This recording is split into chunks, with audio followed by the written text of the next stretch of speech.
$1 अरब से ज्यादा के राहत पैकेज के लिए पाकिस्तान और अंतर्राष्ट्रीय मुद्रा कोष यानी आईएमएफ के बीच चल रही बातचीत अंतिम दौर में बिगड़ गई, जिसकी वजह से पाकिस्तान को आईएमएफ से जो राहत मिलनी थी तुरंत वो टल गई है। बातचीत के लिए आईएमएफ की टीम 10 दिन पाकिस्तान में रही, लेकिन अब टीम वापस लौट गई है। आगे की बातचीत वर्चुअली होगी।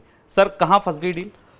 ये अचानक अंतिम मुकाम पर पाकिस्तान और आईएमएफ के बीच की डील फिर टूटती दिखाई दे रही है। पाकिस्तान की सरकार की तरफ से आज 2-3 तरह के अलग अलग बयान दिए गए। पाकिस्तान की सरकार की तरफ से संकेत दिए गए कि उसने जो भी शर्तें रखी वो आईएमएफ की उन्होंने मान ली हैं।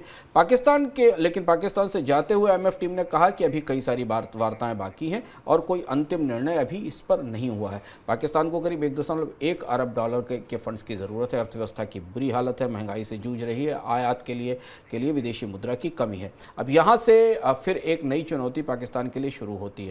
शायद कुछ ऐसे मुद्दे रह गए हैं जिनका संकेत मिल रहा है जिन पर पाकिस्तान की सरकार आईएमएफ को सहमत नहीं कर पाई।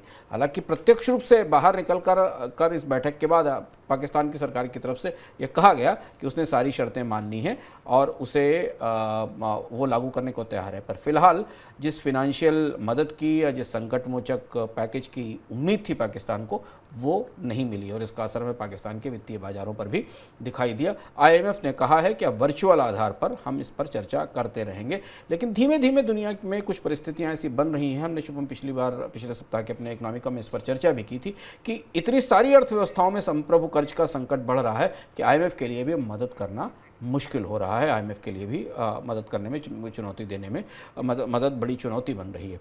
और इधर G20 देशों की बैठक में ये मुद्दा चर्चा में भी आने वाला है। भारत G20 का अध्यक्ष है और उसके वित्त मंत्रियों की बैठक में दुनिया में बढ़ रहे देशों में कर्ज संकट पर भी चर्चा होगी।